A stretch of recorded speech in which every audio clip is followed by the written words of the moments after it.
listen, I have like 10 minutes until I'm going to interview Melody Wright. I'm very excited about it. Got some questions, some follow-ups from our interview 6 months ago where we discussed U.S. housing. She made some rather prescient calls, I think, and then some stuff I kind of want to press her on. So a little context, Melody Wright, I think, is one of the best writers on Substack about the housing market in America. And it's primarily because she travels around the country in person, goes door to door. She drives to these housing subdivisions. She talks to people. She has connections at every level of the real estate industry. She does not just like read a chart in the Wall Street Journal or something, or read a fucking headline and go, oh, that's the update. She gets real boots in the ground information, and it allows her to have a more complete picture of what's going on in housing. So I really, really enjoy reading her updates on Substack, and we had a good interview with her about 6 months ago, and now I'm excited to find out what she says what's going on now. Melody! How are you doing? I'm doing well. Thank you so much for joining us again on the stream. Of course. I was just giving the little intro that I do for your content, and I was saying how much I appreciate that you're one of the people that writes about the real estate industry that actually goes in person, Yes. to all these different subdivisions and different levels of the real estate industry and gets boots on the ground information. I wanted to open with a congratulations here because I looked back at our last interview, which was 6 months ago, and Yeah. you said Q2 of this year, we'd start to see rising foreclosures. This is Wall Street Journal, like a few days ago. Yeah. a few High days ago. housing costs are pushing foreclosures to a 6-year high, 26% jump. I mean, pretty accurate timing. Thank you, sir. Yeah. Thank you. And well, first of all, I mean, it's always tough to make a call in the future like that. And Oh, gosh, yeah, especially publicly. So I'm super Yes. impressed with that. But I wanted to know because, in the larger context of American foreclosure history, it's still at relative lows. Like, Oh, yeah. obviously it's rising. I'm wondering, is your indication that it's going higher from here, or is this where you saw it going? I would like a. Oh, no. This is just the trick. This is the beginning. It's starting as a trickle because, as you say very correctly, like we are at historic lows for foreclosures because of all the government intervention that we've had. But because of the restrictions they put on the FHA program in October, you knew that this was going to happen. And we were seeing people fell out of these loan modifications at record rates. And so this is just the beginning. What's going to happen from here, likely around June or July, we're going to have an even bigger uptick unless there's some kind of government intervention. And then by the time we round the corner to Q4 at the end of the year, foreclosures will be material unless there's some kind of government intervention. But it is definitely looking like it's going to play out that way. And then that's also just the beginning, honestly, like, because it's very confusing for people that don't understand mortgage and they don't understand default, and they get their idea of foreclosure from the movie everybody watches at Christmas. It's a Wonderful Life. Yeah. Where it's like they're storming the bank and, everybody wants to take your house, and it is nothing like that. Okay. And since 2008, the loss mitigation, so that just means the banks are trying not to lose money. And that's what and the non-bank lenders, what everybody needs to understand is that if you foreclose, you're going to lose money. There's no scenario because on the bank side, the bank is afraid of losing money if they foreclose. So they don't they don't want it to happen is what you're saying. They're trying to find out. Okay. Because the government game is such that, so we know 85% of mortgages are held by some type of government agency. And the government game is, so these servicers, these big non-bank servicers like Rocket, UW, and when I say servicer, in mortgage, you have the people that originate your loan. Mm-hmm. Typically, they sell it in about 3 days, and then it goes to a servicer who pays for the right to take your payment. Because if they take your payment, they get a little spread, a little fee, a little juice. But they're holding all the risk, right? The Rockets and they're holding your bad debt if you don't pay. Yes, but no. So let's start with the but no, because these are all government backed, like 85% of them. And hardly anybody like these non-banks are in the private lending game. Now we have a whole bunch of that going on, but hardly any of them, they're in the government game because in their mind, this means they're fully protected because theoretically the agencies are supposed to pay all of your default costs. So that's going to be your attorney to prosecute the foreclosure. It's going to be getting the property in good shape to sell it. Could be an eviction, or they might need to, when it's vacant, as it will often be, they mow the yard every 30 days. They have to pay for that. What you're supposed to do I want to, go ahead. I have to, I'm not an expert and I want to make sure I'm clear. I know. I'm sorry. Slow me down.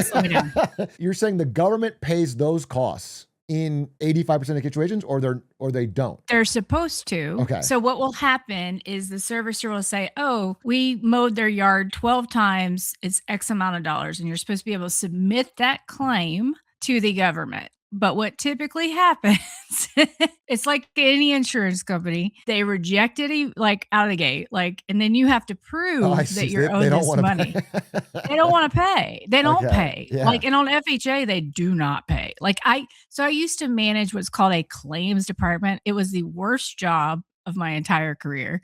We never saw a full payout on these loans. And so now on the FHA side, which is supposed to be for kind of first-time home buyers, but investors use that program a lot, they're supposed to pay everything. I have never in my entire career seen a full payout. So that should kind of tell you how it actually goes. Okay. But the Rockets of the world, United Wholesales, they weren't in this game last time. They 2008. were very small. Yeah, like Okay. in the government game. Okay, yeah. They might have held a few government loans, but nothing material. But so what you had after the crisis last time, so all the legislation that came out after the crisis to keep it from happening again, haha.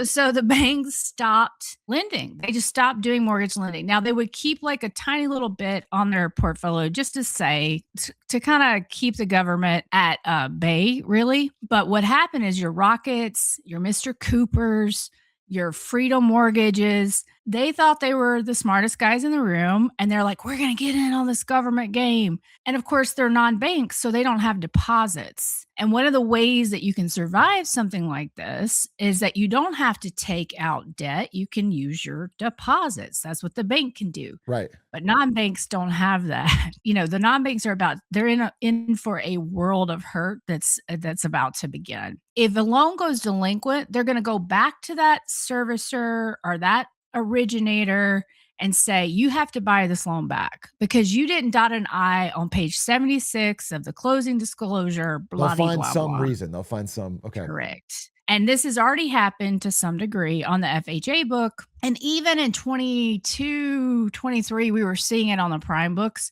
but they came out with a new modification, a new loss mitigation program, and that kind of stops. So the FHA was already under stress, like a huge stress, and was already like June of 23, you could see it, and they came out with another crazy program. But now it's happening due to layoffs and just increased costs for insurance and taxes. Right. And I mean, this energy bottom now. end of the K, right, is just unable to make their payments. So the bottom of the K can't, right? Yeah. They've been done for 2 years, like that. They're in serious trouble. So what you're now seeing is the creeping down from the top of the K and the creeping up. And so that middle borrower is we're starting to see early delinquency rise there, even with these loss mitigation programs. We're kind of following the same pattern where you're going to see the FHA peak first, and it has been super bad. It's 13% of the market, and it's already over 13% delinquent, which is insane. Okay. Like those are insane. Like if you look at the Fred schedule for mortgage delinquency, which they only track the banks. Yeah.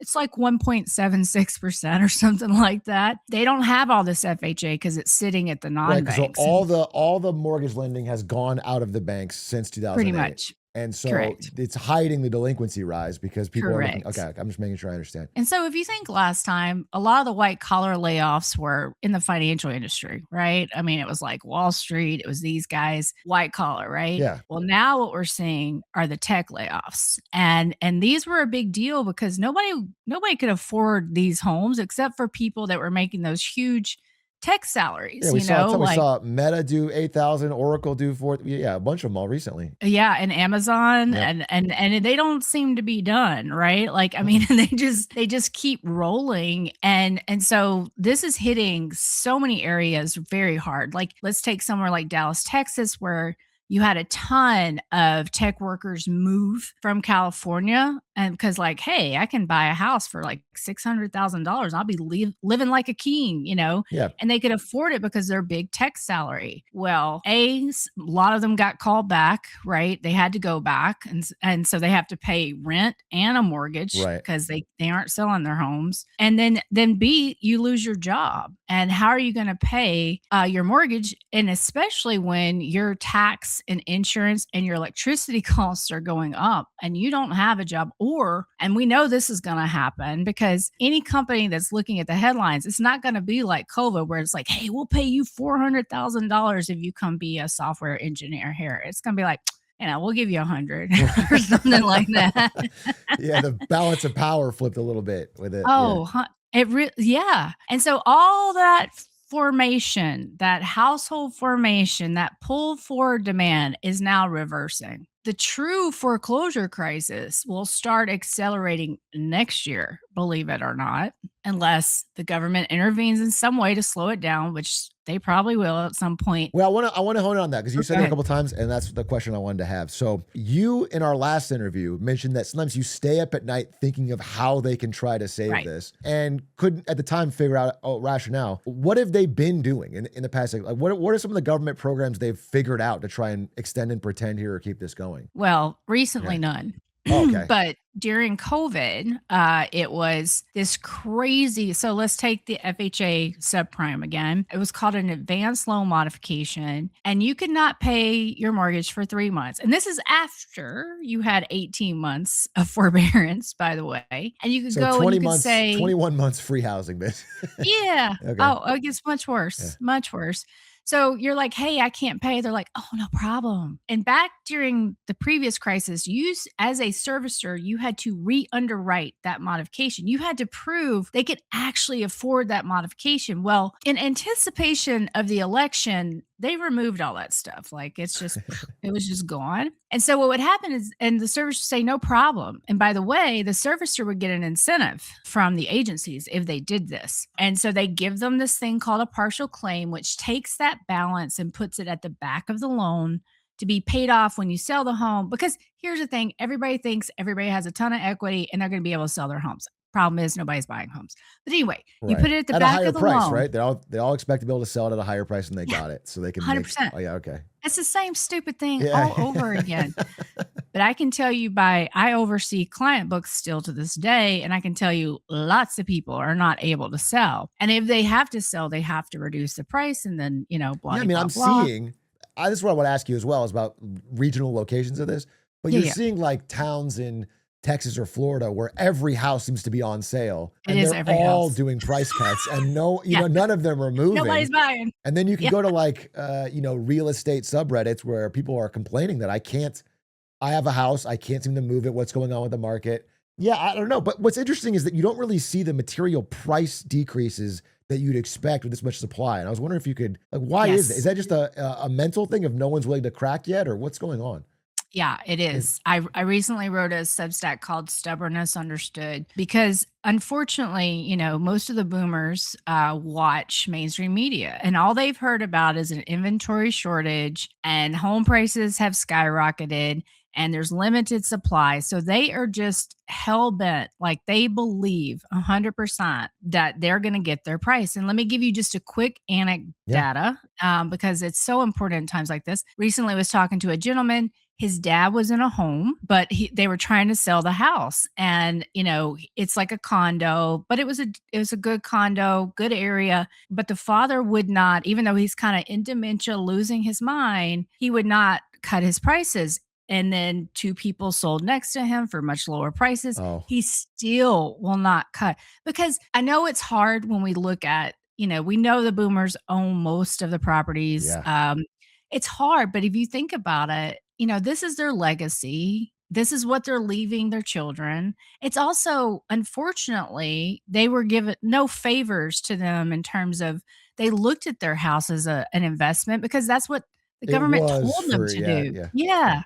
I mean, it's literally called an investment in CPI. It's shelter, people. It's not, anyway. Yeah. And the other thing that's happened is that none of the improvements have been made because people can't afford it. And so and it's like, oh, there's a crack in the foundation. Oh, there's an issue with the roof. And buyers are like, no. I heard that the number of like last minute buyer cancellations, like they it's like never been, or it's like highest. It's the highest ever. Yeah, I mean, in the past couple of months, And so Redfin has reported there are more sellers than buyers now, yet there are still people out there screaming there's a housing shortage. And I want want to be clear, there is a shortage of affordable housing because it's mispriced and misallocated, but there is no shortage of housing. And people will say, "Well, what about the Northeast?" I was like, "Uh-huh, give me a town." And I'll tell you because it's also a demographic story. It's a huge demographic story because the boomers just don't own the primary houses, they own the rentals too.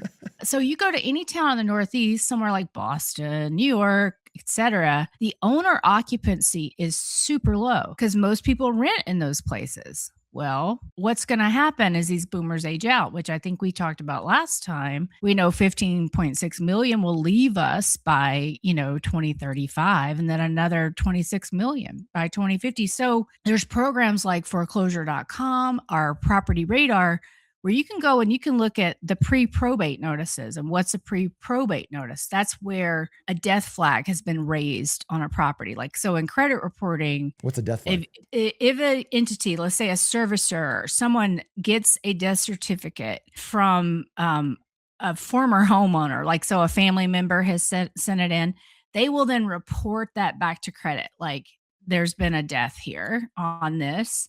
And so these probate properties are just every single city just going up, up, up, up. And now, why aren't we seeing like a ton in the Northeast right now? Well, because probate takes a very long time. It can take 6 months to 3 years. I had a friend just 4 months ago win an auction for a probate property, like it had been, under a trustee for 3 years. And he got a great deal. I mean, it was awesome. So, this is for people looking right now and want are just auctions are really some of the best places to look because they're not going to come through a regular MLS because the estate often owes money. And another thing that's crazy is like Medicare, if they owe anything to them, they'll come and take the property. So Will they it's auction it? Like if they own and then Medicare? they auction Okay, it. so you're Yeah. getting, I assume, a deal. Oh, Yeah. you're getting a deal. You're getting a deal. At this auction a few months ago, there were investors there, but they didn't bid. And my friend who got it for 270. He just got his tax assessment. It assessed for 555. Oh, wow. Now there's issues there, of course, because all of these municipalities want those higher assessments. Because what do they get with a higher assessment? They get more property Right. tax. And so that's what's happening all over. People like, especially in Texas, like, look, just down the street, this house sold for 100,000 less than what you're assessing my property for. And the municipalities are like, we don't care. But I have friends down in Texas, like really fighting this issue. And you can go in, and my friend and I are going to go dispute his assessment. And you can do that, but it's a whole process, Right. Yeah, they don't have an But incentive yeah, to be fast with the change. Yeah. On your travels, I just read your On the Road Again Substack. What can give us a boots on the ground perspective of what you're seeing or what people are feeling in these situations? Like I'm trying to get a human side of it or yeah, what you're seeing from that perspective. everyone I talk to is saying the same thing. Like they're still building. It's crazy. Like, or and that is, what I saw down in Florida, like just still the hammers are swinging no matter that there's an empty subdivision right next door, an empty multifamily apartment complex right now. So you go up the Northeast, and this is what a lot of people don't understand is that wherever there was infill, meaning it's not a big exurb. It's like, let's say you have one lot, in between like two houses. That's Mhm. called infill. Wherever there was a lot, they built, and they built a lot of multifamily in New Jersey and New York and places like this. And so they may not have the huge suburbs, those, but they have a ton of building that's even happening there. So on the ground, I'm hearing exactly the same thing. I can't afford to buy a home.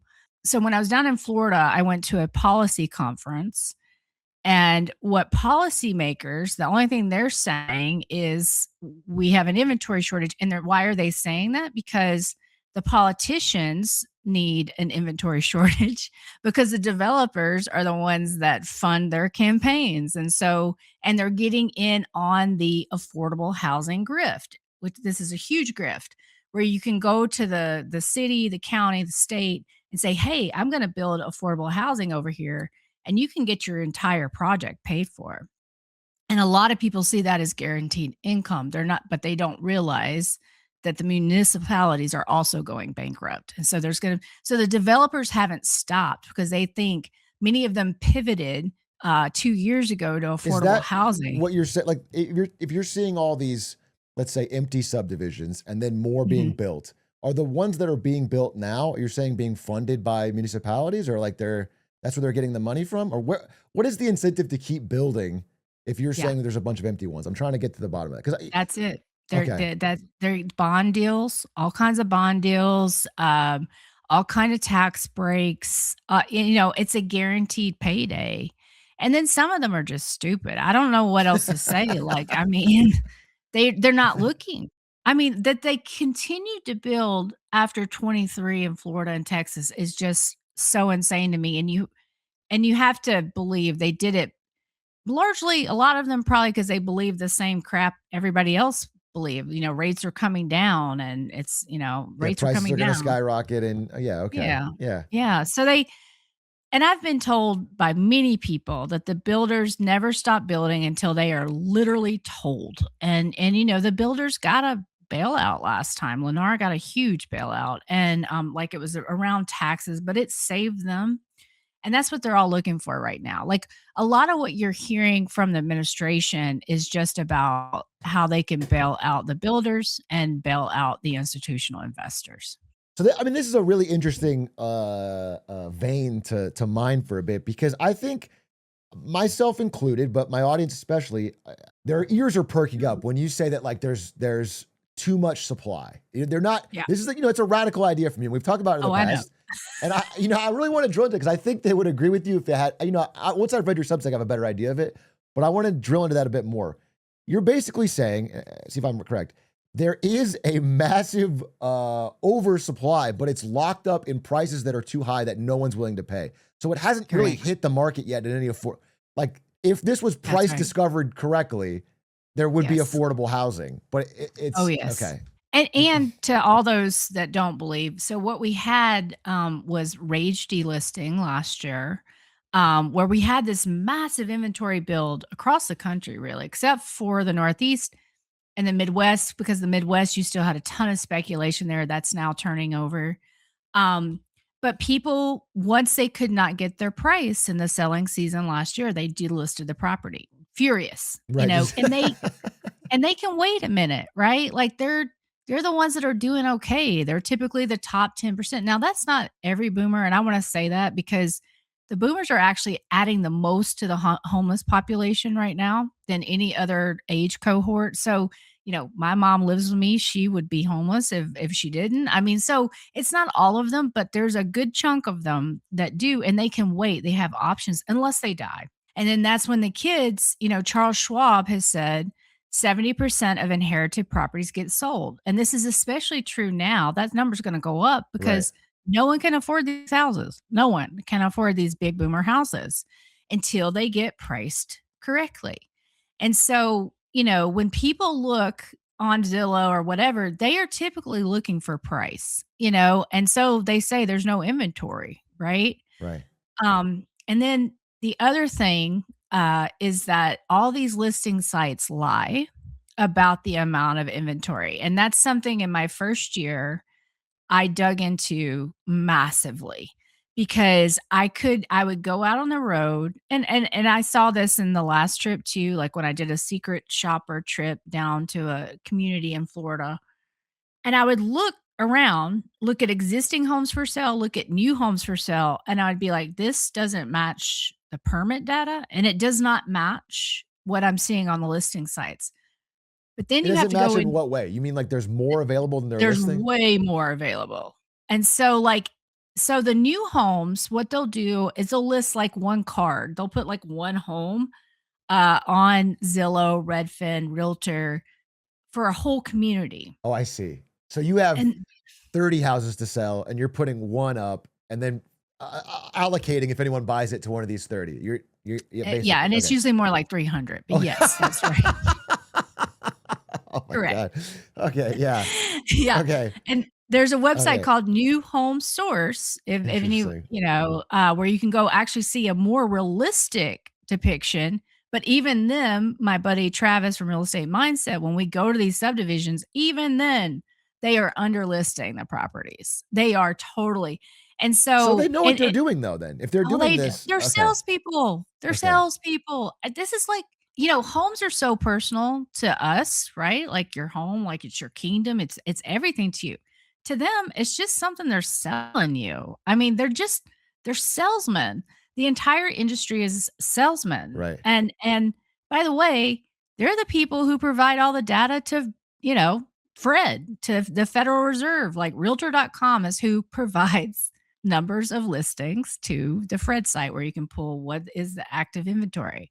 So this all gets so complicated and in the weeds, but it's important, especially for those. Like I saw a Reddit after our first interview. It was like, Melly Wright has no idea what she's talking about. I was like, yeah, you're right. Don't worry about that. Oh, I don't. Any I thought it opinion was you actually give, really someone on Reddit funny. will make one of those threads. I promise you, it's no. Oh, no. It was just funny. I was like, all right. let me tell you, I know too much. Like it. So, so in this country, you have these things called MLSs, or multiple listing sites, Okay. and they're little fiefdoms all over the country. There were about 600 of them. But with this recent National Association of Realtors settlement, they're starting to consolidate. They're starting to like go away. So there's more like 500 of them now. Okay. But then as Zillow, our realtor, our Redfin, you make agreements with these MLS sites to say, hey, we want your listings. And so the MLS has to agree to propagate it to that Are they national paying them? listing They site. pay the local lister. They pay the MLS. Why They would they? can. Okay. Sometimes yes, sometimes no. Like it's like, okay, listen, it's just theoretically what those listing sites are saying is like you're getting national exposure, you're getting more More chance of exposure. people buying it. Okay. Right. Right. Okay. What an MLS will say is, yeah, but you're kind of, diluting my power in my little fiefdom. Well, that's all getting blown out of the water right now with there's a big lawsuit with Compass around these things called private listings, which I started talking about in 2023, where these listings never get to a listing site. And so you'll have brokerages keep to the side just a few like these private listings. You can go somewhere like Austin, Texas, and almost 50% of transactions in some of the zip codes didn't happen on an MLS. Now, that's how that's how Redfin, that's how, National Association of Realtors will tell you how many sales there have been. But a lot of stuff's happening outside of that system So now. why? I guess I'm saying why and who's Um, doing it? Because if I were like go buy a house right now, I would not know how to access a private listing. I would just go to Redfin or Zillow or like, Correct. how do you get in these groups or what does this mean? I guess I'm trying to get a better fix. You can get in contact. Often it's signs. They'll put a sign up, private listing with a phone number. Or you'll go to the individual brokerage site, which is just, like another website where you'll see all these listings. Sure. You'll sign up to be on an email list. But quickly, let me just tell you what Zillow was really good at doing, and this is what caused so much of the FOMO YOLO, right? I call it the YOLO FOMO reality distortion field. Um, that's maybe you That's have some trademark Trekkie pending. fans. Yeah. So, what they would do is they would put a coming soon listing out. But what was happening behind the scenes is that a lot of these MLS would let their agents market for 21 days before it got officially listed on the site. So it'd just be a little card that says coming soon.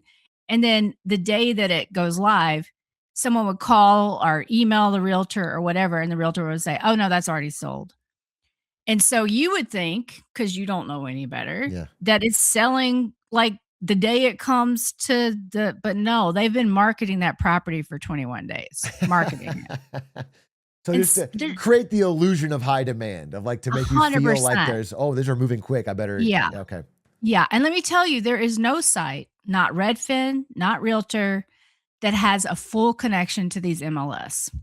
And I asked realtors specifically, I gave them a list of, back in September 23, a list of 10 questions as I was digging into this. They answered 8. And the two they really wouldn't answer was, I was like, what percentage of the people syndicate these listings with you? Like, what percentage? So the first time they answered, they just didn't answer, you know. Second time, I was like, "Okay, can you clarify Yeah. what percentage syndicate their listings to you?" No answer. No answer. And so just by, my boots on the ground, I can tell you we're missing at least 25% of homes Okay. on these listing sites. So there's even Eh more supply than oh, yeah, okay. 100%. The real estate industry. So 2 years ago, National Association of Realtors was the biggest lobbying firm by spend in DC, the biggest. Last year they were number 2, probably because it was time to give up the ghost. But, so they do a lot of work to keep their little cartel, basically in power. Right. Big tech got super jealous because let me tell you, like, there is the only other industry that has this much data is healthcare. Because when you do a mortgage, they have your kidney size. I'm kidding, Yeah, but but they it's yeah, like they know a they lot. want to know everything about you, everything. And so it is a rich data set. And so when you're in the business of buying and selling data, from these listing sites, from all this, big tech got super jealous and bored with what they were doing. And they came in trying to disrupt. This is your open door, your Zillow iBuyer, these people, and also big backers from Microsoft. There are companies now out there trying to kind of usurp They're muscling NAR. in on the old Oh, yeah, realtor they turf. are. Okay. They are. And so they are, if you kind of trace that lawsuit back, the big NAR lawsuit, it goes, you can find the backers are often from the tech industry. And so it's like a big battle over this now. And you are the loser. Like, we are the losers of this big battle because neither group wants to give you the information. And it's just going to be like, which bad guy do you have? It's So, the classic and I think story. it's Yeah. just it is. So let's say we're missing 25% of the inventory because of all of these shenanigans, and we are. And this is why I always tell people, drive around. Please drive around. Look at what's vacant because it is, and there's programs like Property Radar, like it will tell you so much about that property that the listing sites want. Now, do you have to pay for it? But it can, if you're in a hot search, like, it could be really worth your money. But so you've got that 25% that you're just missing, and that's new homes plus this entire private market. And let me just mention quickly, you also have this thing called the private note market, which has been around since the 80s. But this is where people do things like seller financing.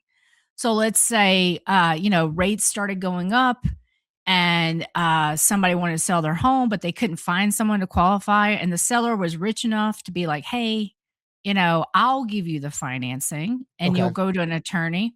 Wait, I'm sorry. Got Seller financing is you're buying somebody's house who's wealthy and you can't afford it, and then they loan you the money, and then I'm paying them back via loan. That's what seller financing is? Okay. But often you can sell Okay. that loan in the secondary market, and someone else will buy it. And so you're not You're not taking on necessarily all the on risk, but someone else will buy sometimes. it. So I'm giving someone a loan to buy my house, and then I'm selling that loan to someone else. Correct. So, so I've gotten the money, like, Yeah, from myself. I get okay. That's so correct. strange. That's so It strange. gets even stranger when you talk about Pace Morby and what he's doing, which is he's a big influencer. It's this thing called sub twos where you can find often in what's called a non-judicial foreclosure state, they have to file a notice of default. And so what investors do is they track those notice of defaults. They call that person up and they say, "Hey, I'll buy your home." Or, "Let me do this. I'll take over your mortgage payments." Okay. "And do you want to stay here or you want to move?" "I want to move." "Okay, well, I'll give you 10 grand and I'll take over your mortgage payments." Or often it's called wholesaling. They'll go find somebody else to buy it. But this is the problem. Wait, why You're do they do still on this? the note. Huh? Why do they do this? I'm trying to understand. So why would you Oh, come and take over because someone's mortgage payments? in a home price appreciation market, all kinds of stupid things make sense. And so Okay. they think, let's say, so I'm desperate. Let's say I owe 150,000 on my Yeah, mortgage, yeah. right? And I can't pay it. And some investor comes and says, "Oh, listen, you're about to lose your home. I'll take over your payments. You can stay That here and sounds pay great. me That sounds rent." great. I'll That take it. sounds I'll great. take the It's like, deal. thank God, right? Yeah. Or they'll help. Well, the problem is then these investors, there's a clause in the mortgage called a due on sale clause. And if you get found out, the loan is immediately due and owing all of it. So let's say you were making a payment of 1,000 a month, suddenly you owe $150,000. And so these sub 2 guys, at first when they got started, were recording deeds saying that this transfer had occurred. Yeah. They stopped doing that.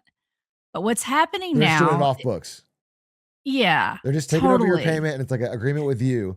But then, okay, here's what my question is like, let's say I have the 100,000 no, I'm sorry. I have the mortgage payment I can't make. You come in, you say you're going to pay my payment for me, but you get my house, but I can live here and I'll pay you rent. Mhm. And then I don't know, we get found out or whatever, it doesn't go through and then now I owe you all the money I borrowed. Okay, I get that. I can't pay that.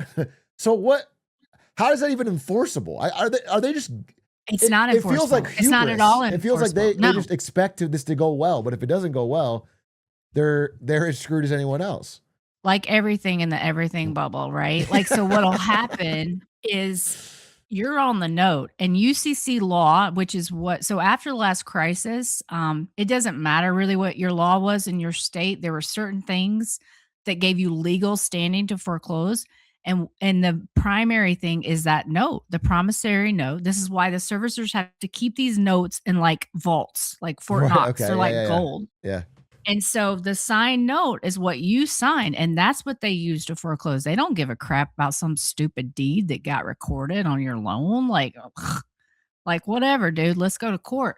And so what's happening right now is these investors are walking away because they can't find somebody to buy that house. They don't have the money to pay the mortgage. Right. And the poor borrower is like, what is happening? Like now I'm going to foreclosure. It is so bad, and this guy, Pace Morby, has over I don't know, last time I looked at his Facebook, it was over 10,000, but he's huge. I mean, so many people have got into so y and so this also got bigger. The story's so complicated.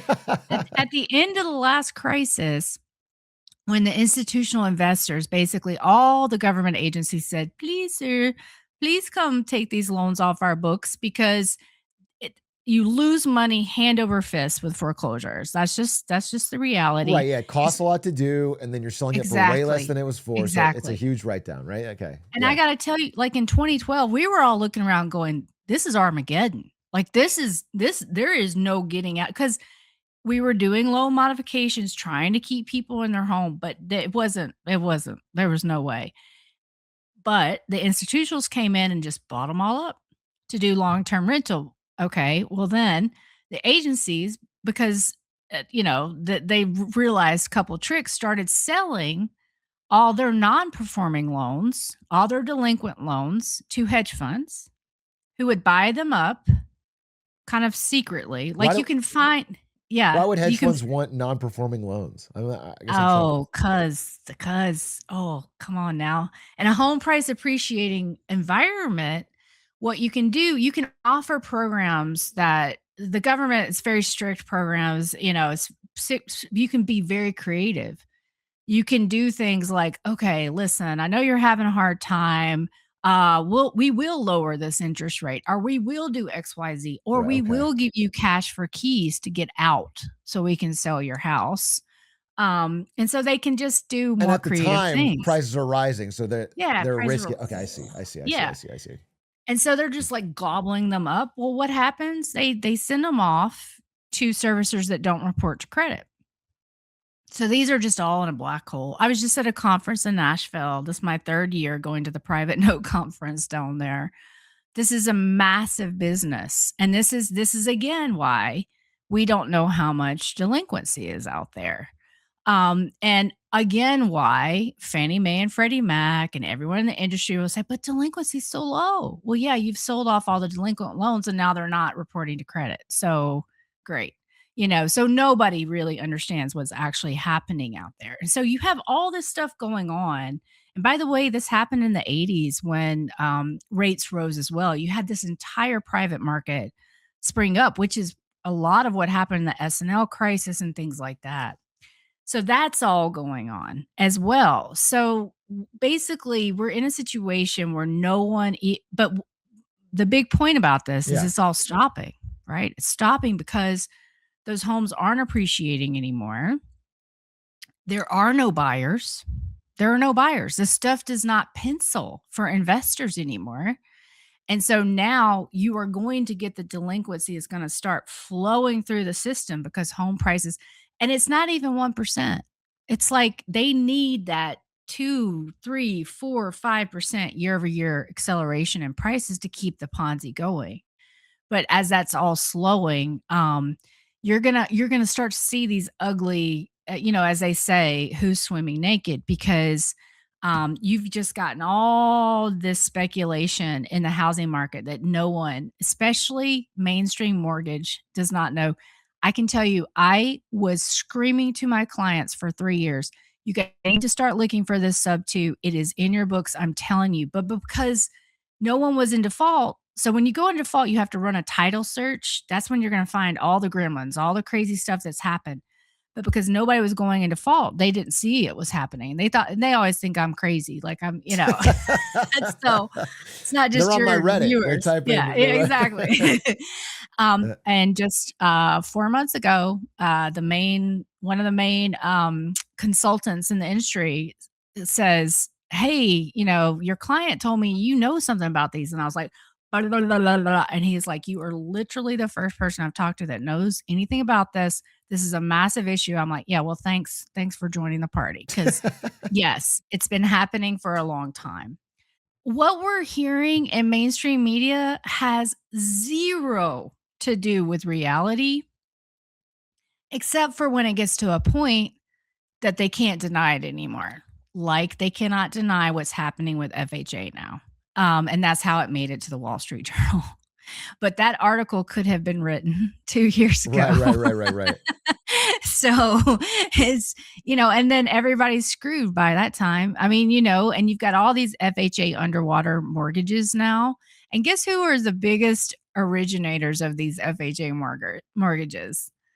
You don't have to guess. I don't It's know. the builders. It's the Okay. builders. The builders. The builders can issue mortgages themselves to give people. It's basically it's almost like seller financing, right? They're paying people to buy their built homes. Okay, interesting.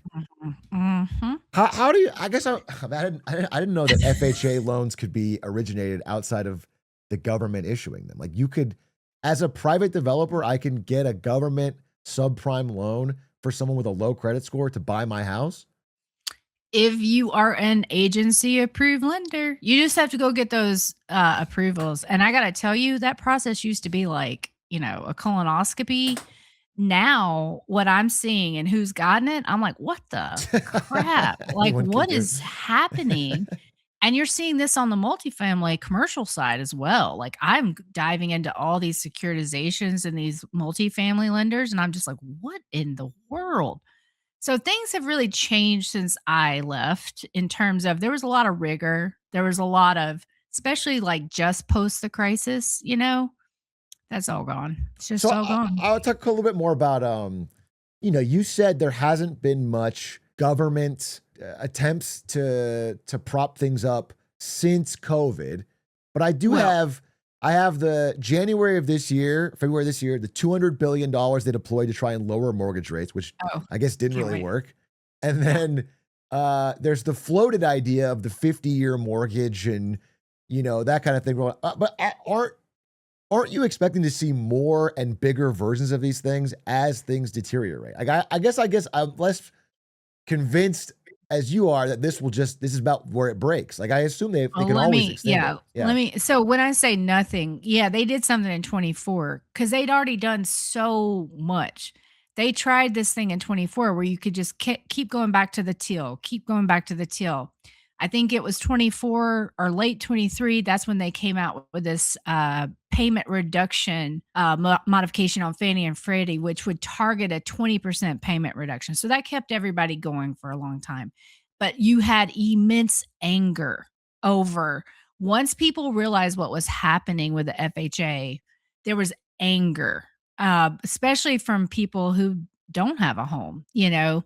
And so Scott Turner shut that down.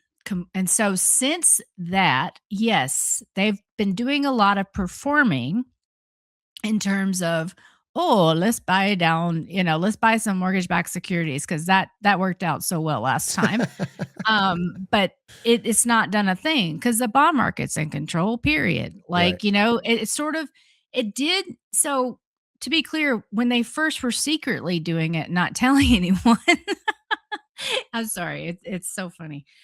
It did sort of what we call tighten the spread between the 10-year treasury and mortgage-backed securities, or the 30-year mortgage Right. because and so it was like a little relief, like it It got worked, rates but down a bit. Okay. But then a it little became bit. obvious.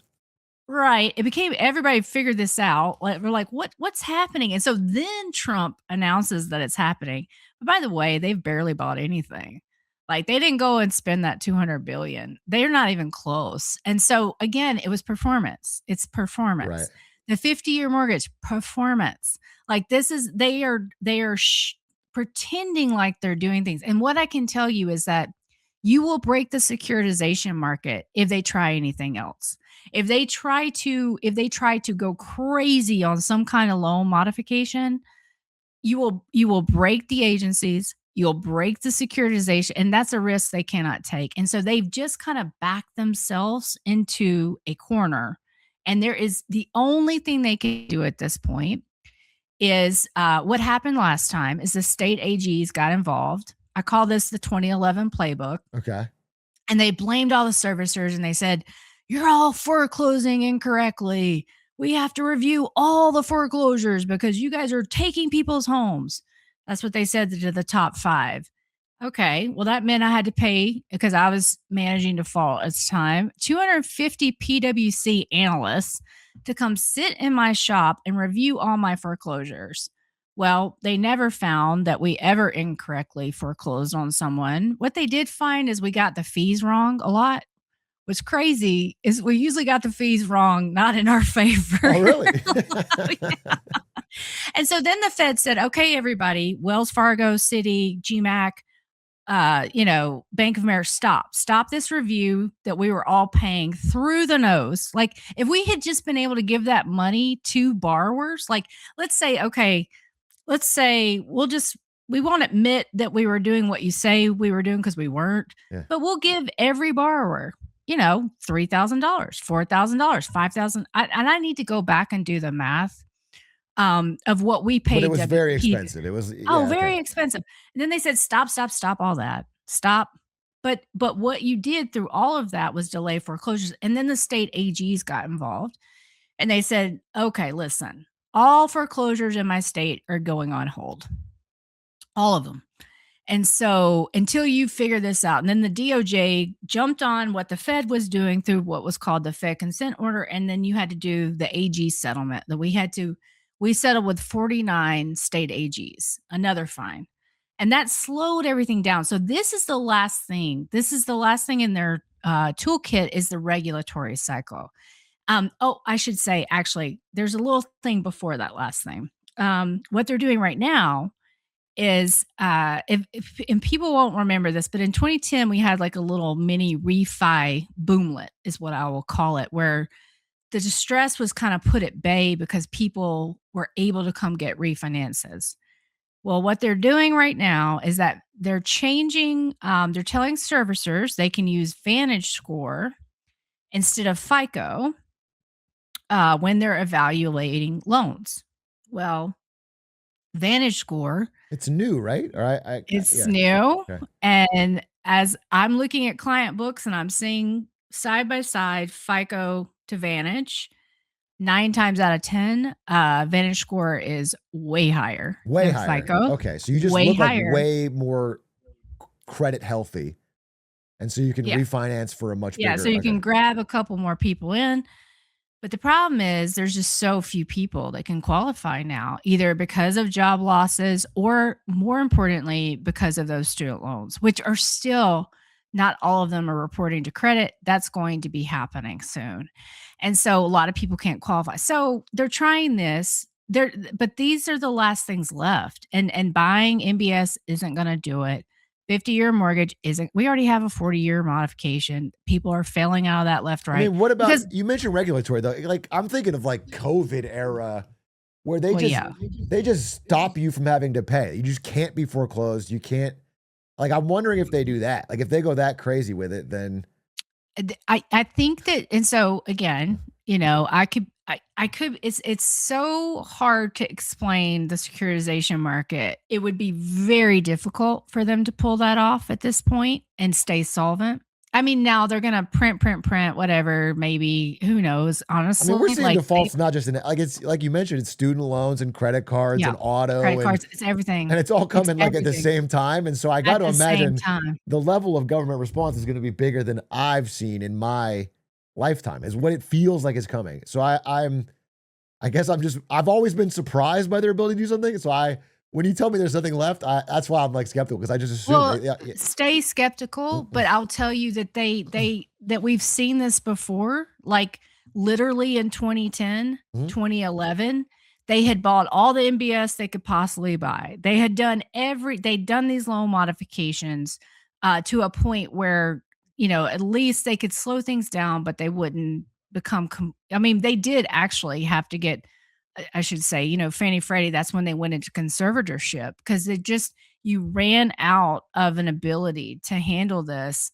So it's hard to explain, but they've just gone to the limit of what they can Sure, do. sure.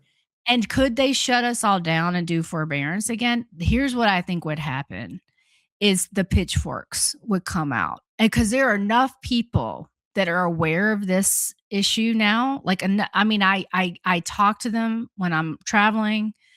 You can see it on Twitter.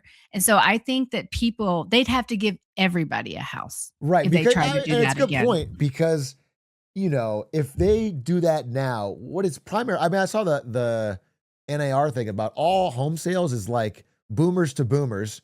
This is, Right. and I agree with what you're saying that there are many boomers who are not benefiting from this arrangement, who are entering into homelessness and everything. But like of the people that are benefiting, Oh, they're yeah. almost Yeah. primarily Yeah. boomers, and Correct. so a massive bailout like this would be such a direct transfer of People would get Luigi'd if this happened. I mean, seriously, they would. And it because that's the amount that's the thing, the younger generations don't have the same issue with violence. I No, mean, they they've done don't. I've heard it a surveys. lot from my younger Yeah, audience. They they just get don't have the same. Luigi'd. I'm not kidding around. Like, this is what would happen because people are so and this is what I tell other people. I mean, you read my Substack, but Yeah. I'm like, "Remember Gen Xers, remember boomers. These are the people that are gonna be taking care of us. Do you really want them envying your house? Yeah, your 3 Because you might houses. find You're something in your oatmeal that you did not expect." You know what I mean? Like, we've reached and I gotta tell you, it the crisis never ended from the last time, and this is how I can tell you that they're running out of things to do, and I have to look at what they've done Mhm. versus what they've said, and what they've done is they shut down that FHA program.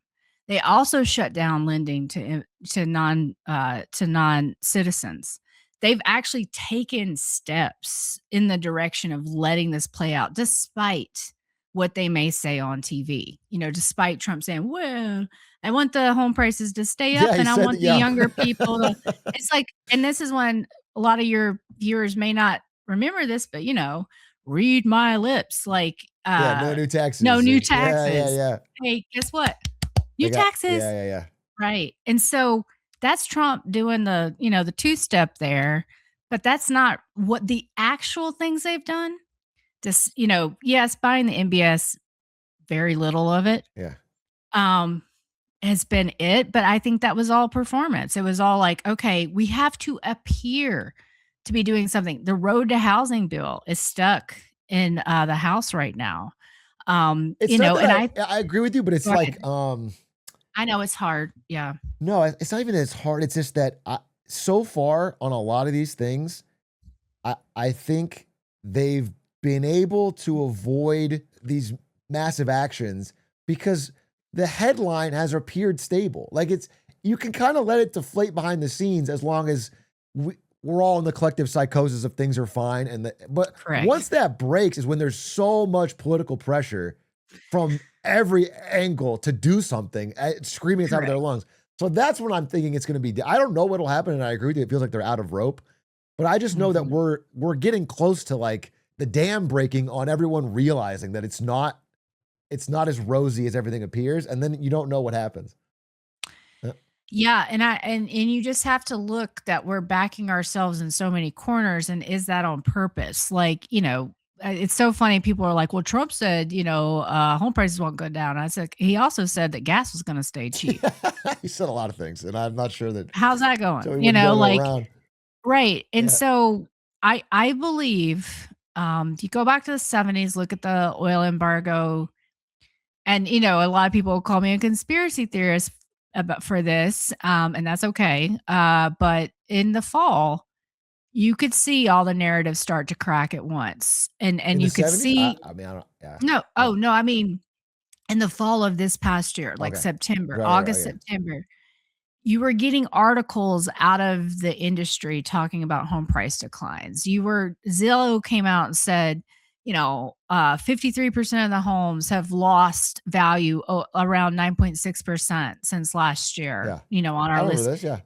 Yeah, and so the narrative started cracking, but it was everything at the same time, including AI, all these things that, yeah, we're still in a blow off top, like we're still in a psychosis, but you could see every single narrative start to crack, and it felt almost synchronized. Just because as I was watching the data, I wasn't seeing the same thing, if that makes sense. True. And so I think that what's happening is we're in a scheduled demolition. And it could very well be that we were sold a lot of hopium. If you remember the enthusiasm after, Trump got inaugurated. But then we had the tariff terror in April. And I Sure. feel like that was the warning shot. And it was kind of the warning shot, listen, get out of the market or get screwed. And everybody's had a whole year to kind of figure out their positioning. And meanwhile, the administration is looting the system, like Yeah. looting it, Yeah. Looting it. right? And I think what's happening is because this war doesn't make sense at all. I mean, it doesn't make sense on 800 levels. And so we are getting backed into a corner where it's going to look like it's not related to anything else. It's going to be gas prices. It's going to be, the economy just going into the toilet. And will they try with some sort of bazooka style? Well, I mean, Kevin Warsh, I don't put a lot of faith and stock in the Fed at Yeah. all. Like Yeah. the bond market's in control, not the Fed. But Kevin Warsh isn't a QE guy. That's what Could he he says. change I mean, Right, could everyone he changes change their spots? tune, but Yeah, exactly. uh, Could he? 100%, but it feels like more what's happening, and this is when people really call me crazy, is Besant wrote a paper about debt restructuring, and what it really feels like is we might actually not tomorrow, not even next year, but we are on the path to defaulting or restructuring our debt, because there is no other way out of this, and for people other that than say printing, print right? Yeah. well, but printing is not what people think it is. It's like it's creating bank reserves, and if the banks aren't willing to go along, it won't happen. And you take something like what happened around here in Helene, or you take Pacific Palisades, or you take what happened even in Kerrville, Texas.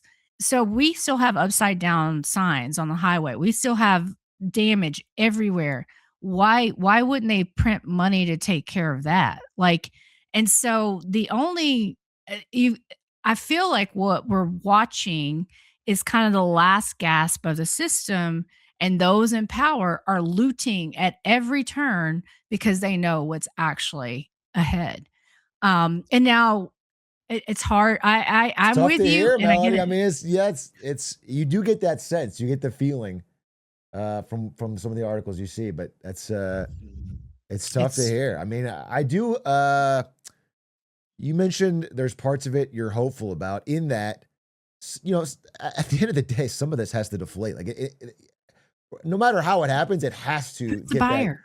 Who's the No one buyer? can buy, and Right, so yeah, there is like a level of something. It has to be done. It, right. yeah, And the only other way it's if, we all get high paying jobs. I'm down for that. Like if we get high paying jobs and we can all afford these prices, great. Like whatever. But there's no buyer.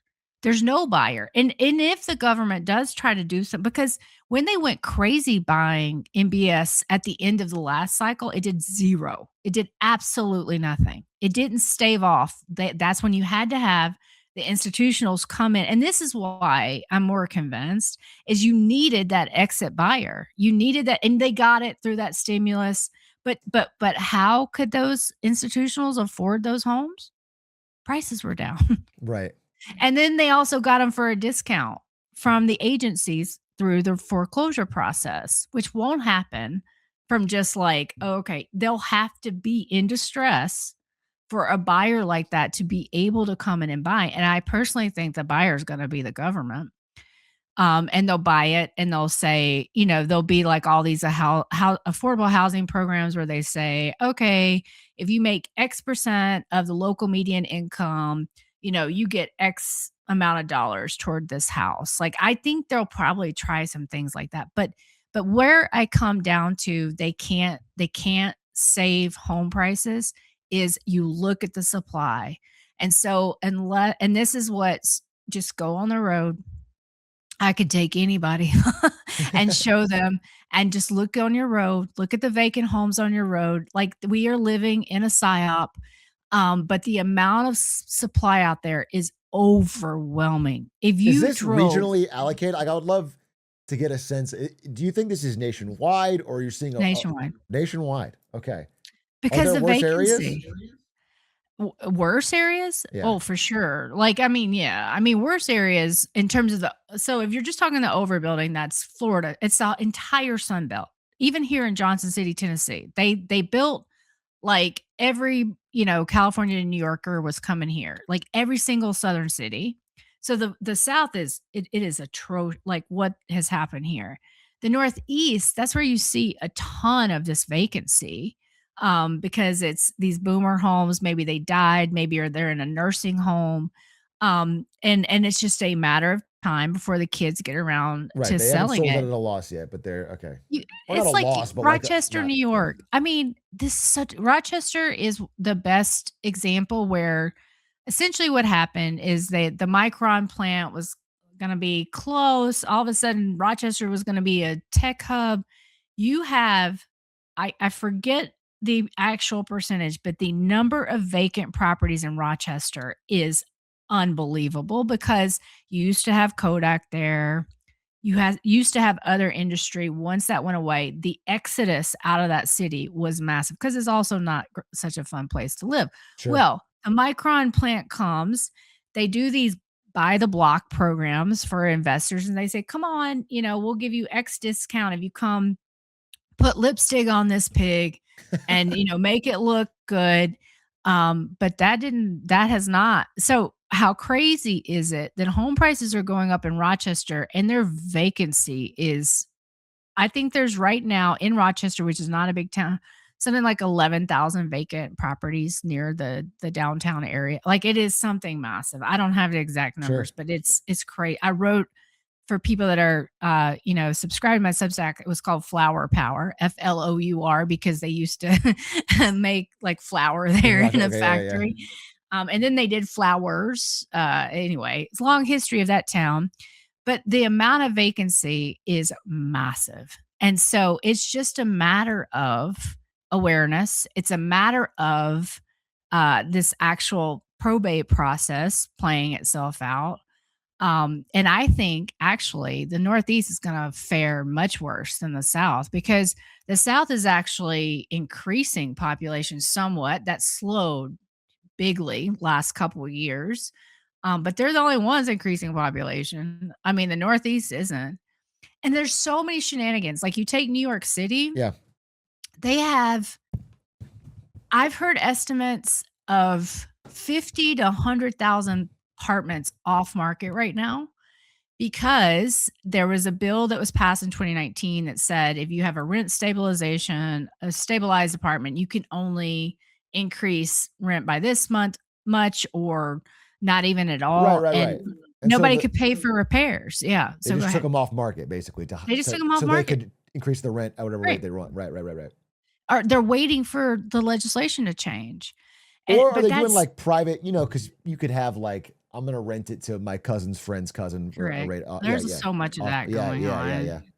But a lot of them can't even operate because 'cause they've stopped. They're like, "Okay, well, I can't even operate." They just and, they're just waiting for legislation to change or waiting for the market or whatever, and there's all these vacant apartments. And so if you just drive the streets, you will see this. And when I was at that housing So policy conference, that's what I said. I'll take anybody to any city, and I'll show you what I'm talking about.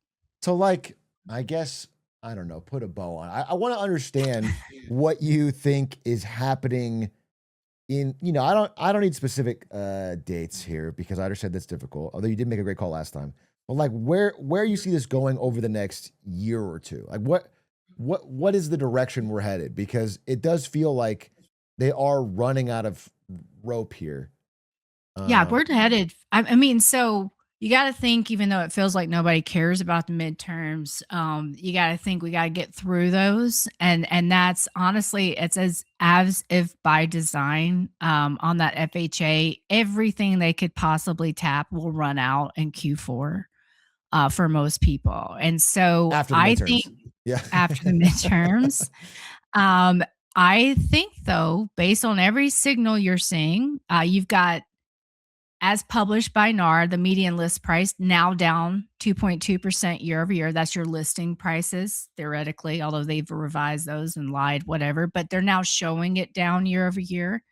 You've got the lowest sort of year over year increases in the Case Shiller. You also had the Freddie Mac home price index come up. So I tweeted this.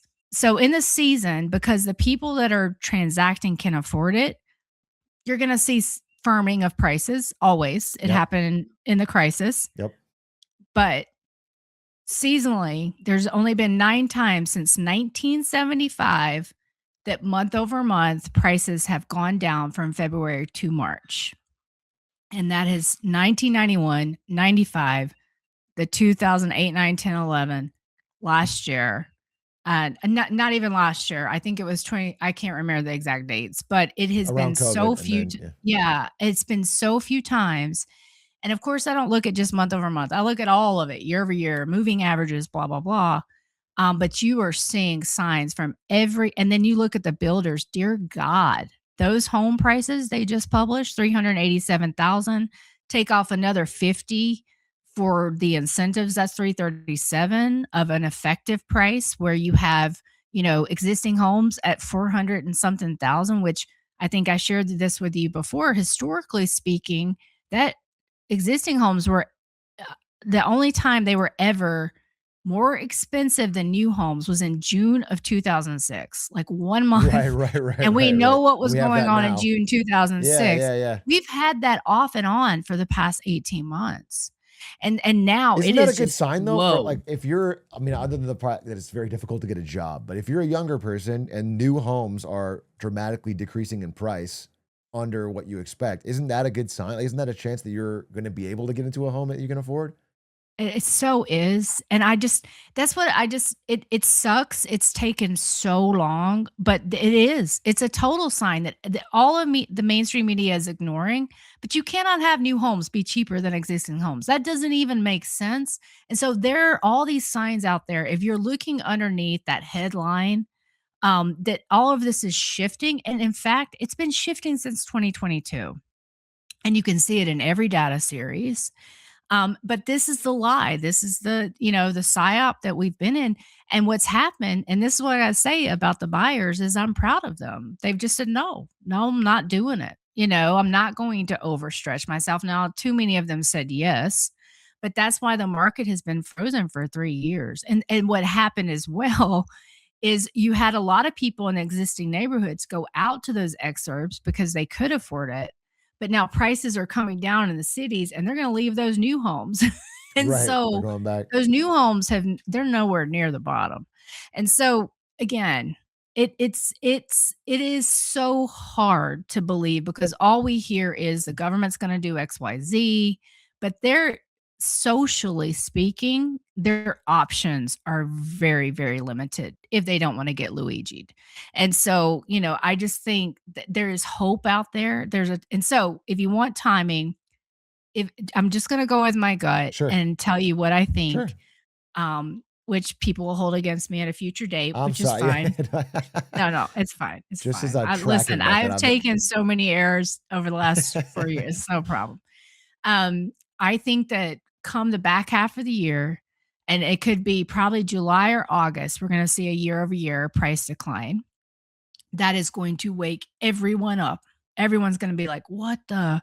And it'll be little. It'll be flat or Sure. something like that. But by the time you get to Q4, because here's what happens outside the season.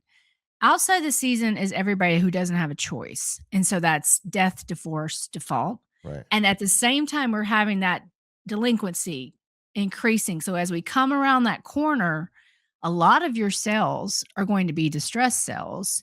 And so you're going to see those prices start to come down. So by the end of the year, we are going to be year over year negative.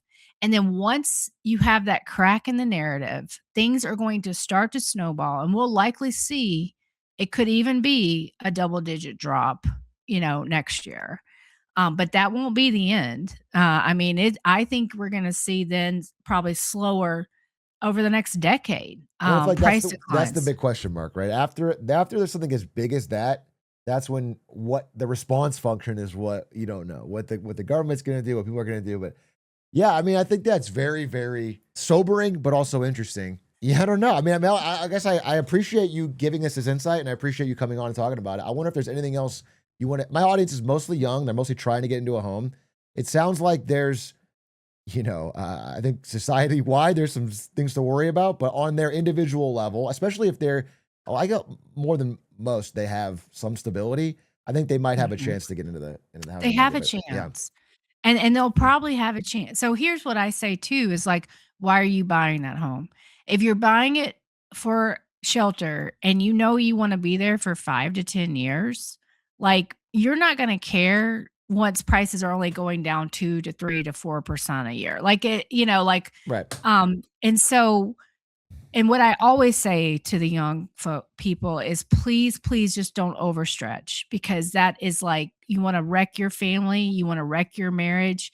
That is a surefire way to do it when you cannot afford a home and like just Oh, the uh, you stress. know Yeah, the yeah, stress and home ownership is so personal, so emotional. And like our fathers are like, I need to provide a home for my family. Like that's so important to them, so but don't do it, under pressure if you can't afford it, and you have to imagine that electricity bills are gonna keep going up. I mean, with these data centers, if, that doesn't get stopped. And so just don't overstretch yourself. Hold on. Do not take on debt as much as possible because that's how you get really screwed during times like this with a 21% interest rate on a credit card. You will never get out from under that, unless you go bankrupt. right. So just do your best. Don't overspend. Save money. And I'm not telling you that not buying a Starbucks is going to get you a home, but I am telling you that if you keep your credit there are going to be so many. What I actually think the programs are going to be this time are going to be geared to those first time home buyers and through the Road to Housing Act and saying, oh, you make 100,000. Okay, this is what you can get. This is the assistance we're kind of going to give you. Like it's going to be more focused on those first time home buyers. And so if you have a good credit profile, you have reserves in the bank, you're going to be able to get there. And so but you have to be patient. Don't give up either. Like in ways, I think that's what they want us to do. Don't give up. Right. No, I agree Keep with you. demanding. Like keep and I wrote a Substack last fall called "Make It Happen." because we can make it happen. There are more of us. We can vote with our dollars. If you don't think our vote counts, our dollars count. And how we spend them matters. And if we say F you, we're not spending them this way. Meanwhile, you're going to your landlord and saying, by the way, I know rents are going down. So I want to renegotiate this Right. lease. Yeah, 100%. Take that Yeah. money, put it in the bank, and get ready, because it's coming, barring this is going to sound terrible, but barring some kind of nuclear disaster, barring the UFOs landing on my front yard, like this is coming, like it's coming, and people can tell you there is a vested interest in making you think that it isn't. Just don't fall for it. And what I'll say as well, is sign up for my free Substack. You don't even need to pay. Like the whole top portion, I always give you the tools on how you can figure this out yourself, like where you want to buy, because there are opportunities today. But again, just don't overstretch. And so, but don't, stop hoping. In many ways, I think that's what folks want. Just don't do it. No, Be I agree with you. stubborn.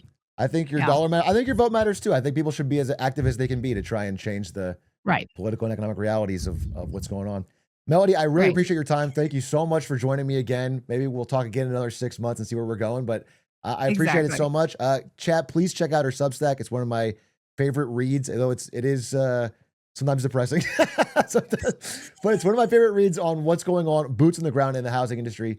Really appreciate your time, Melody. Thank you so much. Anytime. My pleasure. Thanks. Thank you. Have a good one. Bye. Very interesting interview. I just find her to be a really good conversation on what's going on. There's probably a few small things I disagree with or want to go deeper on, but I in general, again, I can't overstate. I really think if you are, I don't know, have instant pushback, to try, even read the free Substack. Take a look. Her research is quite substantial. She really goes into detail. Which is Substack? It's M3Melody at substack.com.